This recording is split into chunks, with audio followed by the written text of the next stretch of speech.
बोथोरजों लोब्बा लाखिनानै बे रंजानाय जानाय लोंनाय गावजों गाव अनज्लायनाय मान होलायनाय सन्मान होलायनाय बे हाबाफारिखौ दिनै खालामदों इनायनो गोजोननाय मोन्दों आरो गासै जोंनि बे हादोर नाङैनो दिनै बे बैसागो बोथोराव मोनसे रंजानायनि बार बारदों। दिनै UPPLआ सरकार दाखांनायनि उनाव जोङो थोंजोङै पार्टिजों सोमोन्दो लाखिनानै खामानि मावनायाव जोङो मोनसे फिल खालामनो हादों जे जोंनि ओनसोलाव सान्थिया फैनायजों लोगोसे गासै जाति जनजातिफोरजों नैबे बैसागो फालिनाय बा बिहु फालिनाया दिनै गुबुन मोनसे महर लादों आरो बेखौ जों रोखा रोखा नुनो मोनदों। सिगां फालियाखै आं बुंनो नागिराखै, नाथाय जोंनि गेजेराव जिथु सान्थि उन्नति बेयो दिनै जाबोगासिनो थादों नुबाय थादों आरो बे बैसागो बोथोराबो दिनै मोनसे अनज्लायनायजों गावजों गाव लोगो लाज्लायनायजों आरो बेजों बे मान सन्मान होज्लायनायजों गुबुन मोनसे लेभेलाव मोनसे माने नुजाथिदों मोनसे स्टेजाव बियो दिनै बारदों बेखायनो जों जोबोद गोजोननाय मोन्दों। मानव गेदेर प्रमद बर' दैदेननाय बे सरकारनि आमोलाव दिनै जोंनि बे एन्टायार बिटिआर हालामाव बेबायदि गुबुन गुबुन रोखोमनि बिहु बा रंजालि बैसागुखौ दिनै फालिदों। गुबुन गुबुन हाबाफारि लानानै गुबुन गुबुन प्रग्राम लानानै बे बैसागो बोथोरखौ फालिदों। जों नुनो मोन्दों दिनै जोंनि बे ओनसोलाव थारैनो जिथु सान्थिया फैनायखाय बे जोंनि बिहु फालिनाय एबा बैसागो फालिनाया गुबुन मोनसे स्टेजसिम दिनै बेयो जौगाखांनो हादों। बेनिखायनो नोंथांमोननि गेजेरजों फिन नैबे बैसागो बोथोराव उदालगुरि डिस्ट्रिक्ट कमिटि UPPLनि जानानै गासै जोंनि आंगो लोगोफोर, गासै जोंनि हारि माहारिफोर, गासै जोंनि पार्टि वार्कारफोर बिथांमोननिसिम जोंनि गोजोननाय हामग्लायनायखौ बावहरनाय जाबाय। Thank you. बैसागुआ बर'नि आंगो माहारियारि फोरबो आरो जों दिनै जिहेथु सुबुं हिसाबै मानसि हिसाबै जोंबो समाजनि सासे अंग हिसाबै जों दिनै धोनस्रि ब्लक UPPL हिसाबै गासै ब्लकनि आरो जोंनि प्राइमारि कमिटिनि सिङाव जेसेबांखिनि दैदेनगिरि बिबानगिरिफोर दं बिथांमोनखौ जों ज' लोगो नांनानै मोनसे प्रिटि भज एबा अनलायनानै बोथिसे जानाय जोङो हाबाफारि लादों आरो लोगोसे बैसागुनि जोङो रंजादों आरो बे खुंनाय एबा रंजानायनि दारादि जोङो बेखौ फोरमायनो सानदों एबा जोङो दिन्थिनो सानदों जे जोङो जेरावखि थाया माहारि हिसाबै हारि हिसाबै जोङो जोंनि फोरबोफोरखौ जोङो मालाबाबो जोङो बावगारा आरो जेरावखि थाया राजनितियानो जा अराजनितियानो जा जिहेथु जोङो समाजखौ दैदेननो हारिखौ दैदेननो थाखायनो जों दिनै बिबान लानाय हिसाबै जों बिबानाव थानाय हिसाबै गासै जोङो मावथिफ्रा लोगो नांनानै दिनै मोनसे रंजाथाव जों सानखौ फालिदों आरो फैबाय थानाय दिनाव जाहाथे आफा इसोर अबंलावरिया जोंखौ मोजां मोनसे गियान हरथों, मोजां बुद्धि हरथों आरो नैबे बिटिआर बा आसामनि जेसेबांखिनि बर'फोर दं लोगोसे गुबुन गुबुन माहारिफोर दं गासै माहारिफ्रानो जाहाथे जोङो गोजोन खौसेयै माने ज' जालायनानै जाहाथे जोङो थांना थानो हायो, नागरिक हिसाबै जों दा थांना थानो हायो आरो थांनाय समफोराव जोंखौ जेरखम आफा अबंलावरिया जोंखौ दैदेनबोबाय आरो फैबाय थानाय दिनावबो जाहाथे जोङो माने गावजों लोगोसे समाज आरो न'खर आरो हारिखौ एबा रायजोखौ जौगानाय जाहाथे जों खामानि मावलांनो हायो बिनि थाखाय आं आफा इसोरनियाव आं आर'ज खालामदों आरो दिनै जोङो रंजालि बैसागु फालिनायजों लोगोसे जोंनि गोसोआव जेसेबांखिनि रंजानो हानाय एबा माहारिखौ बा हारिमुखौ जों मोजां मोननाय बेखौ जोङो दिनैहाय बयबो लोगो नांनानै ज' जानानै जों दिनै बेखौ फालिदों आरो फैबाय थानाय दिनाव बेबायदिनो साफ्रोमबोनि जिउआव जाहाथे मोजाङै मोजां जौगानाय जाथों, अनलायनाय थाथों, बयबो मोजाङै गोरोबनानै जौगानायनि खामानियाव जाहाथे बयबो सह'जग खालामथों, बेक्तिगत जिबनावनो जा बा राजुवा जिबनावनो जा बयबो जाहाथे खौसेयै जौगालांनो हायो, दावगालांनो हायो बिनि प्रति आङो आफा इसोरनाव आङो आर'ज खालामदों। गुबुन गुबुन हारि माहारिनि गेजेराव फारागथि गैयै नुनो मोनदों। थांनाय 5 बोसोर जाबाय दिनै प्रमद बर' आरो लोगोसे गबिन्द चन्द्र बसुमतारी दैदेननाय बे UPPL बे हान्जाया बा बिटिआर सरकारा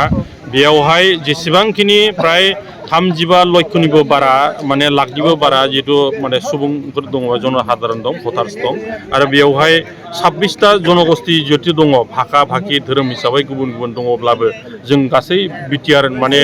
नि थागिबि हिसाबै जों गासैबो लोगो नांनानै बेयाव खौसेयै अनलायनानै गोजोनै जोङो रायजो जानांगोन बे मन्त्रखौ लानानै जों दिनै इउपिपिएल हिसाबै थांनाय बे 5 बोसोराव जों बेखौ खामानि मावबाय थादों गासैखौबो लानानै बेयावहाय जोंनाव खुनु माने हंगात गैया बेयाव धोरोमखौ लानानै जेबो माने दान्थे बिदान्थे जाया बा फारागथि गैया बा जाथि राव बेखौ लानानै जोंहा फारागथि गैया हारिमु लानानै जोंहा फारागथि गैया जोङो इउपिपिएल हिसाबै जेसेबांखिनि बेयाव जनसाधारनफोर दं बा सुबुं अनजिमा दं जे भटार्सफोर दं गासैबो जोङो खौसेयै जिहेतु थांनानै थाबोदों आरो फैबाय थानाय दिनावबो थांनानै थागोन आरो बेयो जोंहा इउपिपिएलनि बे आदर्श आरो बे आदर्शखौ जोङो माने अराय सम जोङो लाखिलांनायाव गासैबो जोंहा जेसेबांखिनि कर्मिफोर दं आरो जनसाधारनफोर दं जोंखौ मोजां मोनग्रा रायजोफोर दं गासैबो बेखौ माने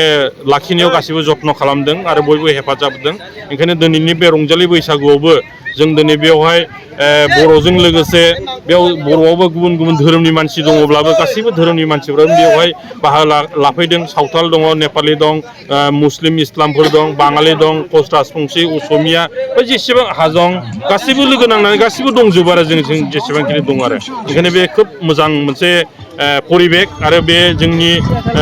बर'ल' नङा बे बिटिआर बाकि बा असम बासिनिनो मोनसे जातीय उत्सब हिसाबै बयबो बेखौ सनमान होलायदों बयखौ फालिदों आरो बे मोनसे भबिष्यताव मोजां जौगालांनायनि खौसे थांना थानायनि मोनसे इसारा आरो बेयो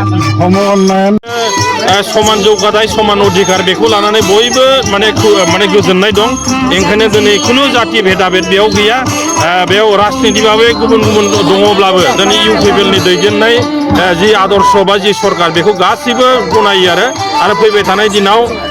बेखौ माने लाखिनायाव बेखौ जौगाहोनायाव बयबो जत्न खालामगोन आरो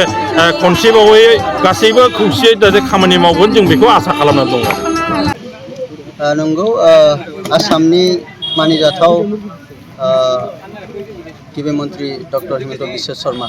आरो बिटिआरनि चिफ प्रमद बर' बिथांमोना जथायै नोंथांमोना मिथिगौ बर्थमान 1432 बांला रंजालि बैसागु हाबाफारि सोलिगासिनो दङ आरो बे हिसाबैनो देग्लाय बे रंजालि बैसागुआव सारा आसाम सारा बिटिआर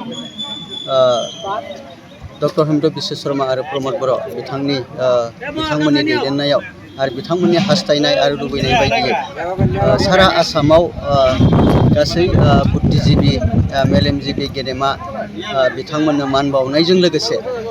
जोंनि बिटिआरनि चिफ प्रमद बर' बिथांनि जुनियायै नाजानाय बिटिआरनि जि जोंहा 40टा समष्टि दङ आरो 40टा समष्टिनि मोनफ्रोमबो प्राइमारि आरो ब्लक कमिटिफोरावहाय आरो प्राइमारि कमिटियाव बैसागो खुंनायनि थाखाय एसे बिथाङा जोंनो फाइनान्सियेल एसिस्टेन्स होदों आरो बे हिसाबैनो जोङो धनस्रि समष्टिया जोंनि 13टा प्राइमारियाव जोङो बैसागो खुंनो थाखाय चिफ सारा जि निर्देश हरदों बे हिसाबैनो जोङो बिथांमोनखौ निर्देश हरनानै आथिखालाव फालिगासिनो दङ आरो जोंबो दिनै